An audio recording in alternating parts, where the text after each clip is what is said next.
Hello guys, তোমরা স্ক্রিনে তিনটে মায়ের ছবি দেখতে পাচ্ছ আর সামনে একটা ছোট্ট গাড়িতে একটা বাচ্চা বসে আছে। এখন এই তিনজন মায়ের মধ্যে কি করে বুঝবে তোমরা যে এই বাচ্চাটির আসল মা কোনটি? তোমরা কিভাবে বুঝবে একটু ক্লু দিই।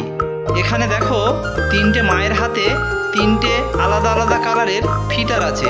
এই ফিটারই হলো এই বাচ্চাটির মা চেনার আসল সূত্র।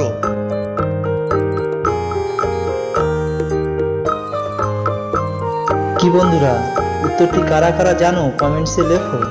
যারা জানো না তাদেরকে আমি বলে দিচ্ছি। কিন্তু বন্ধুরা, চ্যানেলটিতে নতুন হয়ে থাকো তাহলে একটা সাবস্ক্রাইব করো প্লিজ।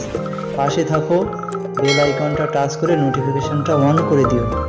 এই সি নম্বরের মাটি বাচ্চাটির আসল মা, কারণ ওই মায়ের হাতে যে কালারের ফিটার আছে দেখো, ওই ফিটারের ঢাকনা ওই বাচ্চাটির